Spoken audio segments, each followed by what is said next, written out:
Darvas Box. Pag-usapan natin. Ano nga ba ang Darvas Box? Ay isang technical tool na ginagamit sa pag-trade.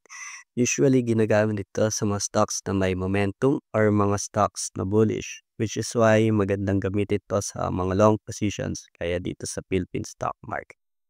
Pero bago tayo magsimula kung paano gamitin yung Darvas Box, magkaroon muna tayo ng background sa strategy nito. Ang nakaimbento ng trading strategy nito ay si Nicholas Darvas. Isa siyang professional dancer and author ng 1960 book na How I Made $2 Million in the Stock Market.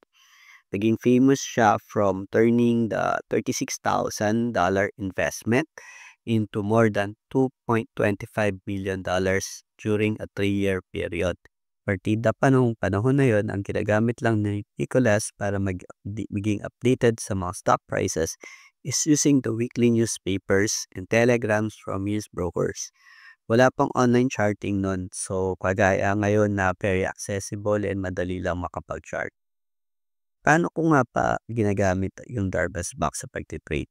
Darvas Box strategy is effective sa mga stocks na may momentum, may volume, and uptrend. So initially, what I do to identify stocks that are on bullish side. So for me, any stock that is above the 50-day moving average is I considered bullish. So once na ma-determine ko na yung stocks, next is to plot the Darvas Box. Basically, the Darvas Box is simply a support and resistance strategy na more on a short period of time. So we buy sa breakout ng resistance and we sell either at the support or when it didn't go on our way to minimize our losses to protect our capital. So similar with other trading strategy, hindi to 100% win.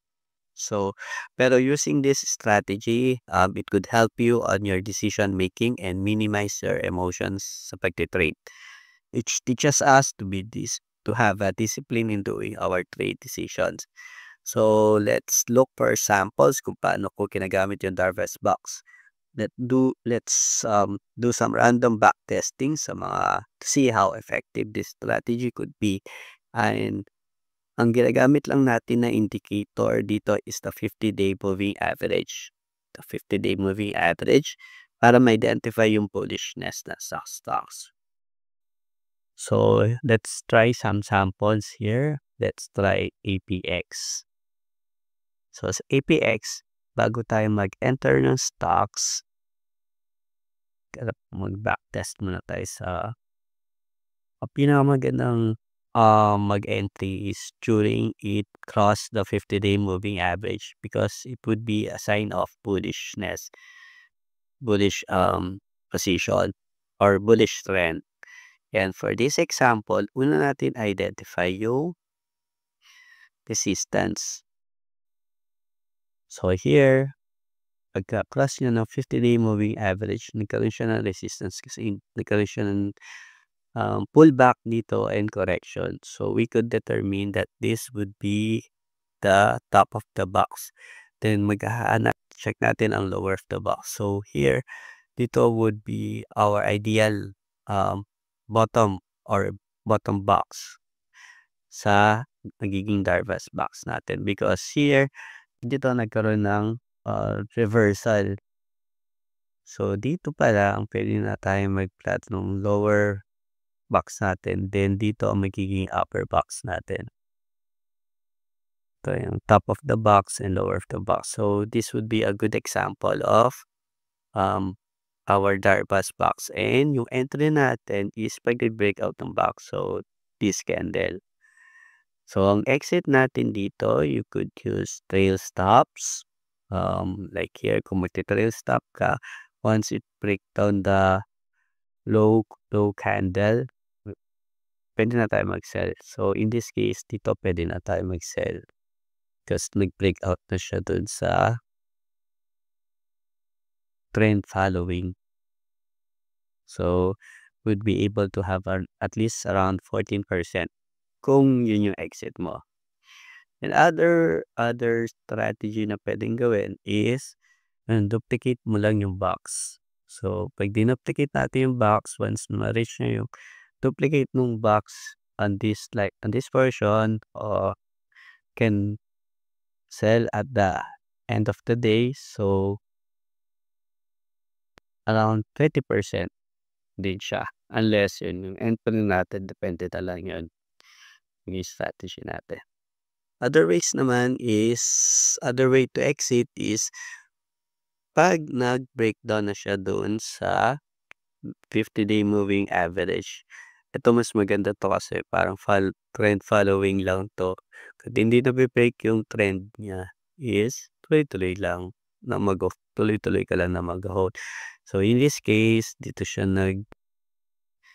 'tong candle na 'to yung naging breakdown niya from the bullish 50-day moving average. So magkakaroon siya ng 27%. So maghanap ulit tayo ng candle from and ito magandang example din 'to. Ayan. So ayan, ito yung magiging lower box and upper box. But in this case naman, nag-entry ka dito, ayan yung exit mo puwedeng dito and hindi siya nag-gain. Or yan, ito yung isang example na hindi siya nag-continue. Yan, puwede rin dito sa 'pag na-reach na niya yung bumalik ulit siya dun sa box. Like on this example, tuloy-tuloy siya tumaas but eventually nag bumalik ulit siya dito sa line nung box. So, still a good trade pero hindi siya nagtuloy dun sa bias mo. So, here's another example. Walang continuation. So, then dito actually dito na yung ano niya, breakout niya dito. So, if you enter this position and yun depende na sa target nyo if it would be as high as 60% or 'pag breakdown siya dito sa 50-day moving average 35%. Let's look for another example, CBC, China Bank Corporation. Ito isang good example 'to.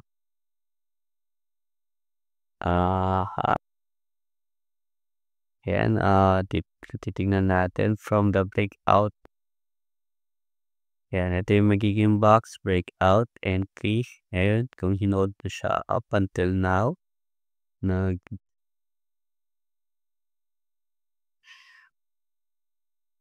trend following ka lang is in almost 150%. Another good example here is Plus.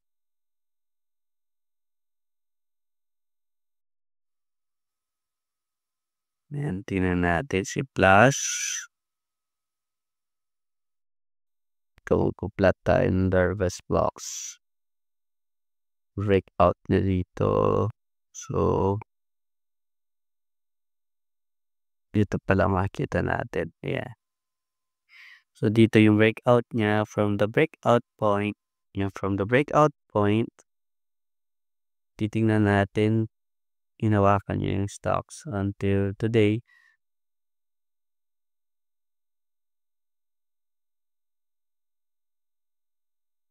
It's almost 1,000%, diba?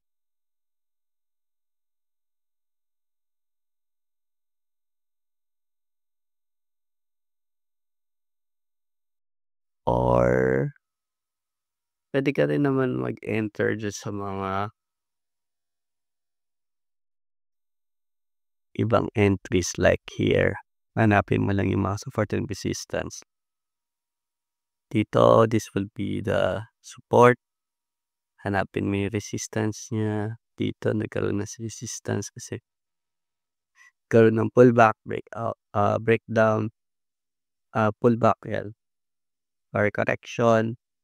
Then, nagkaroon siya ng breakout sa top of the box. So, either ang exit mo dito is yung lower box or pag hindi nag-continue yung Yun yung cut loss mo, it's lower of the box or pag bumalik ulit siya sa inside the box.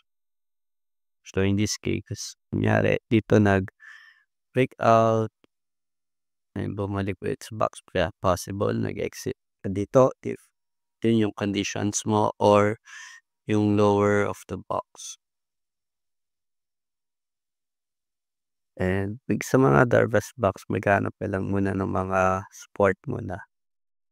Then once you identify the support, hanapin mo lang yung mga breakout top of the box yan, like this one. And magtingin pa tayo ng example, LTG. Ito recently lang. Dito ang magiging support niya. Then let's look for a resistance. And dito yan, ito yung magiging Darvas box mo. Entry dito sa candle na to, and exit mo could be here on the lower of the box. So, trail lang. Tuloy. Meralco rin. Similar with Meralco. Find off the lower of the box. And maghanap lang ng resistance. Okay. Ito yung magiging mga boxes natin. Let's try another MWC. Basta titignan lang natin. 50-day moving average above the candles above the 50-day moving average. Sign as bullishness. Then magpo-plot lang tayo ng Darvas natin. Like here. Ito. Then maghanap lang tayo ng support and resistance. Ayan. So here, pwede ka nag-entry dito. Exit sa lower of the candle. Ito yung conservative. Pwede nating mas mahaba yung chances na mag-cut kung ito yung susundin mo. And then mag-trend follow ka lang. Either you cut loss here or mag-set ka ng target price mo. Sample, PNB. Hanap tayo ng support and resistance. Ayan. So, pinaka-safe yung lower box na as an exit point mo. Then, entry mo is a breakout of the top of the box.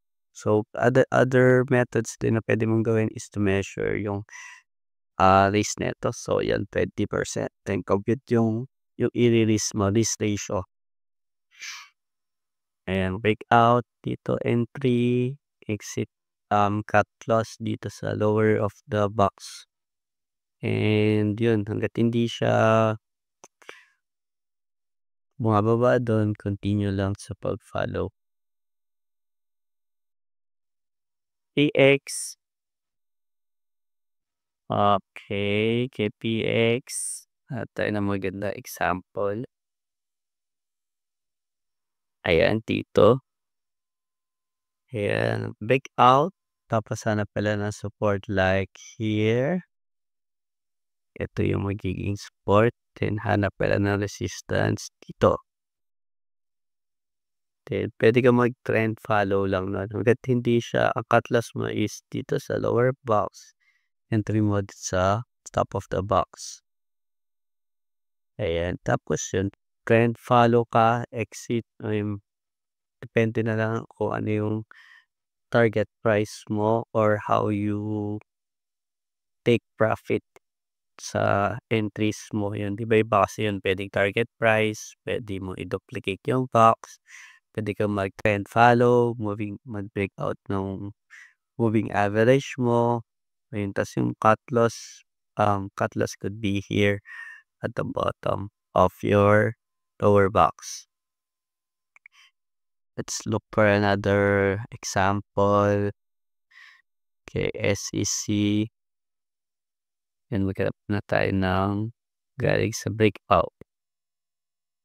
And galing sa breakout, maghanap na tayo ng resistance. Ayan.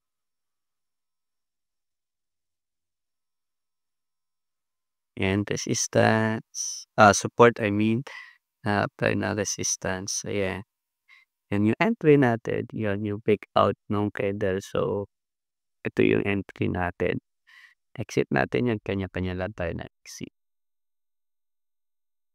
So, yun lamang sa Darvas box theories. Ang pwedeng yung hopefully may natutunan kayo on how to use the Darvas box. And if you have any questions, um, put your questions lang sa comment section. So, we will try to answer them once na lahat niyo yung mga questions, submission niyo yung mga questions niyo. And hopefully by our next video, meron pa tayong mga ibang lessons na pwedeng i-share.